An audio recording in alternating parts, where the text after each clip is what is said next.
Alam ko January pa lang pero mananakaw tayo ngayon. Naisipan ko mag-content ng ganito dahil sa karanasan ko kanina at ito gusto ko i-upload ngayon. Without any to dito. Parang pula ng mukha ko dito. Without any tayo dito ngayon.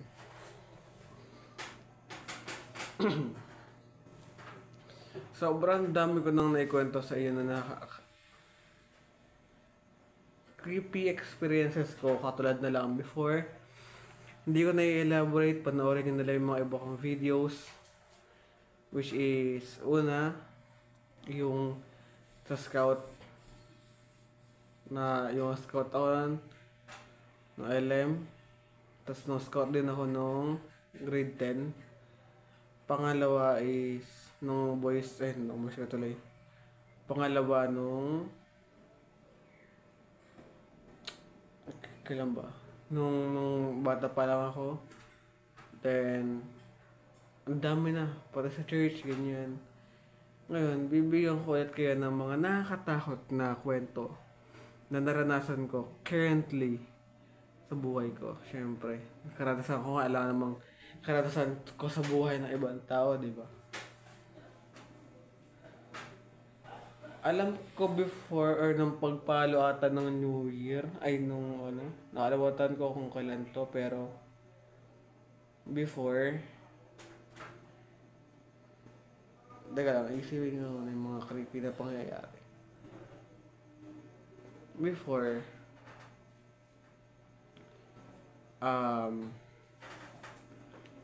nung ako, yung kaibigan ko, magkakasama kami yung tatlo, yung trio kasi kami. Pero hindi ko sila best friend kasi kung di nyo alam, meron akong trauma sa best friend. So, siguro next video, gagawin ko na lang siya I'll make different video for that and mapapanood nyo siya sa talagang next video, which is baka bukas pa siya mapanood ng gabi. Tapos yung isa kong vlog, sasabihin ko na lang nasa Thursday ko na siya may upload.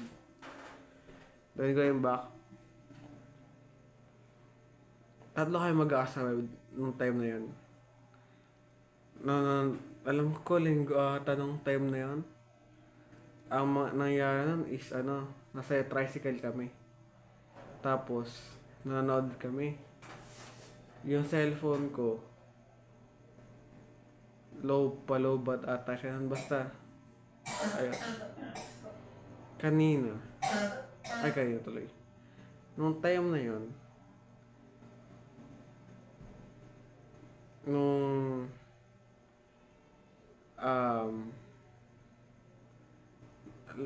di ko alam kung nag-start ako makaramdam sa kasi parang iba talaga yung presence na nararamdaman ko before.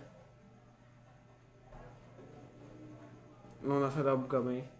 Nung nasa may seat ako na yung sa may gilid, malapit sa papasok or palabas ng tricycle. Doon pa lang, sa part na yun, nakakaramdam na ako ng ibang presence. Hindi na maganda yung pakiramdam ko doon pa lang. Para may nakita pa ako anino or kamay ata nung time na yun.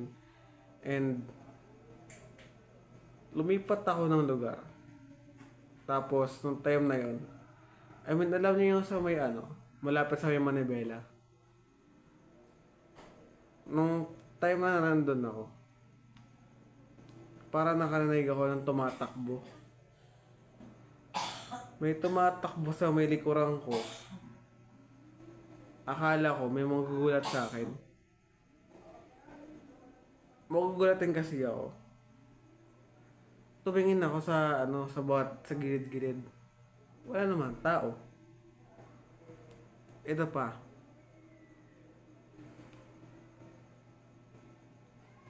Wait lang, dalawa yung karanasan ko dun eh.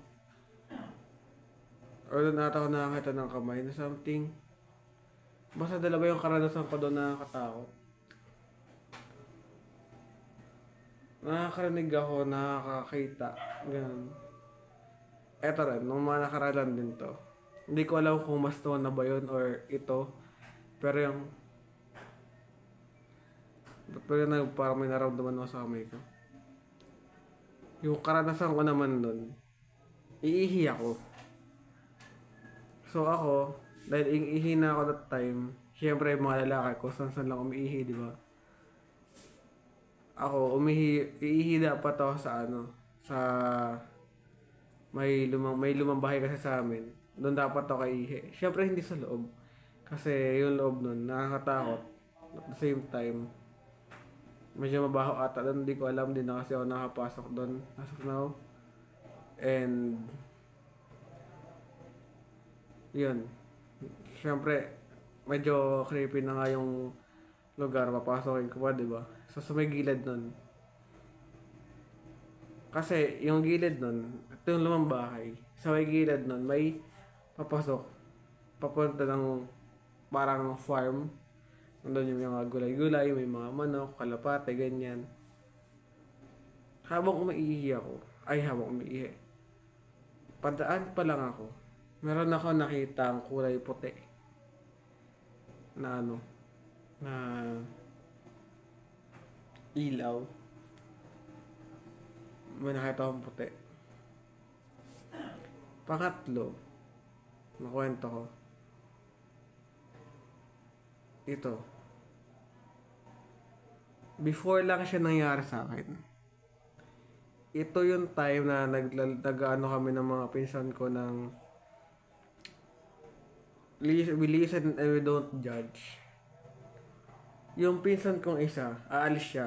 Lalabas siya, di ko alam kung saan siya pupunta. So, hindi. Nakuha niya yung charger niya that time. Tapos, noong time na yun,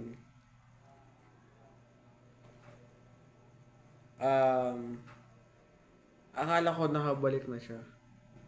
Kasi, actually ito, hindi ko ini-istorya ito na magkasunod. Depende lang sa kanina maisip ko. Kasi may naisip ako na was nangyari before yata. Tapos, noong nakaraan, tapos nung time na yun, nakakita ko ng ilaw. Na white na ilaw.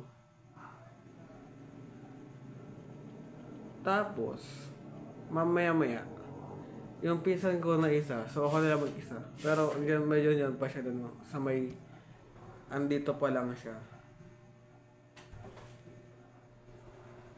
Yan, dyan pa lang siya. Ako dito ako nakapwesto.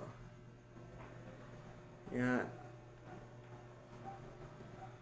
So, itabi ako ng rep nakapwesto. Yung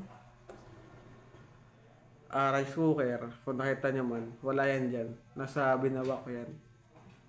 Dyan ako nakapwesto. Binaba ko ba o hindi? Basta yun.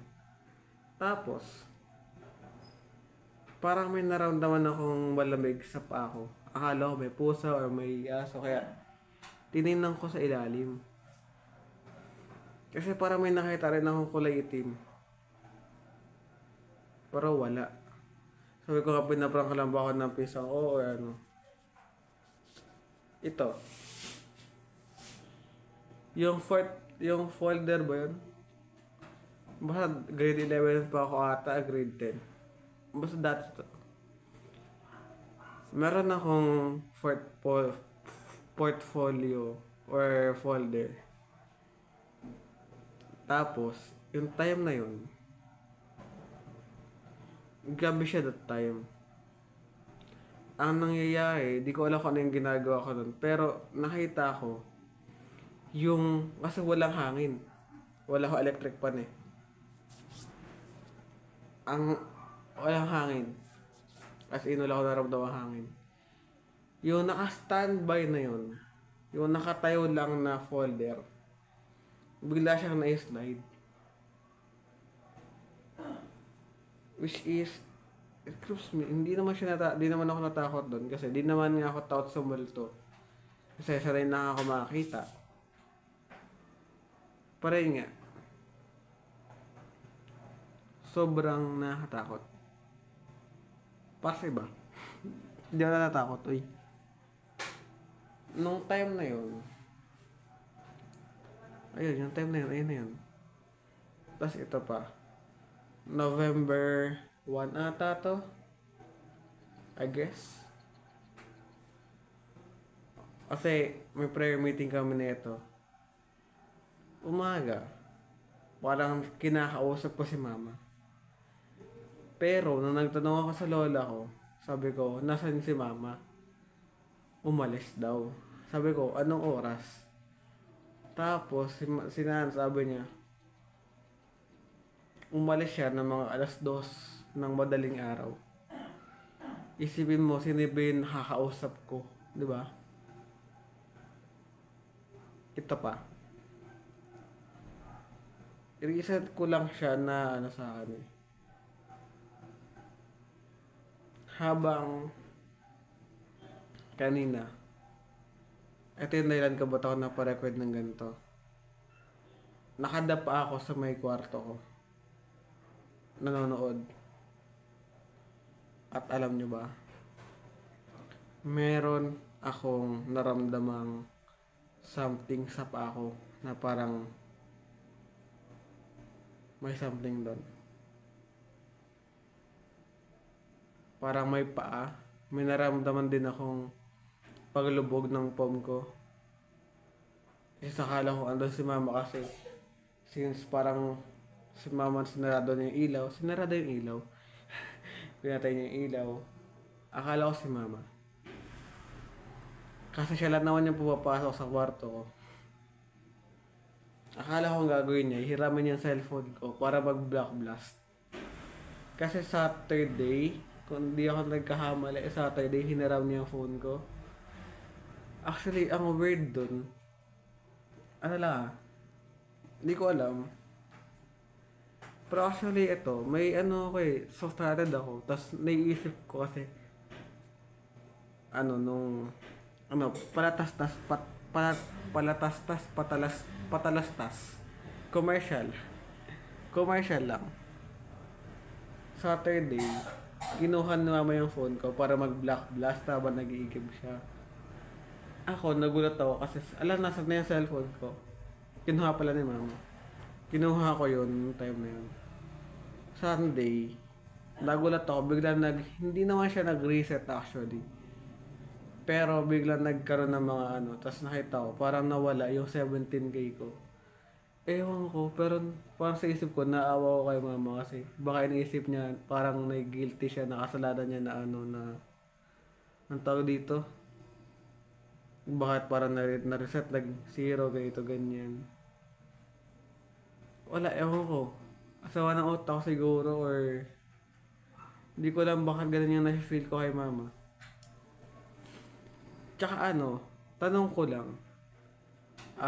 Mag-comment nga kayo ng link kasi naawa na rin ako kay mama bukod sa nangyari nung nakaraan. Kasi hindi siya makakonect sa wifi. Kasi ako, syempre, bibilan ko si mama ng cellphone niya. Link nga kayo ng isang video na kung saan hindi lang isa, different videos pag may nahanap kayo or kung makaka-relate kayo dito. So, yung cellphone kasi ni mama hindi ma-open yung wifi tsaka bluetooth. Ang ginawa ko, yung mga nakita ko sa internet, ginawa ko na nireset ko yung cellphone, nireset ko yung mobile something, ganyan, para hindi pa rin gumana. Ang nasa isip ko is i-reboot. Pero yung cellphone ni mama, sira yung power button niya. So, tsaka baka hindi niya rin gusto na i-reboot. So, wala lang akong magagawa doon.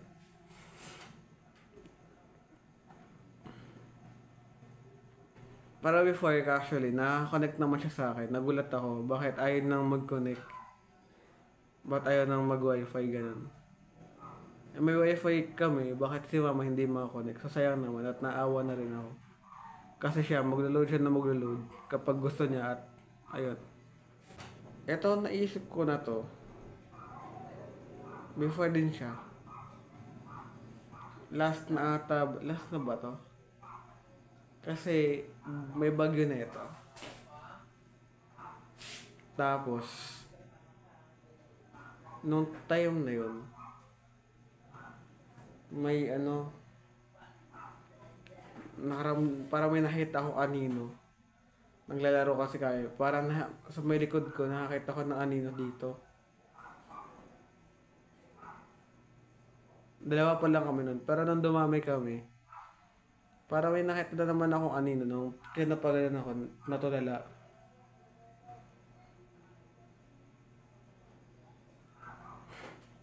Diba? Nakakatakot, diba?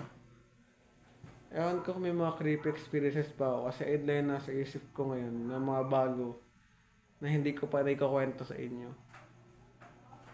Pero isipin mo, no?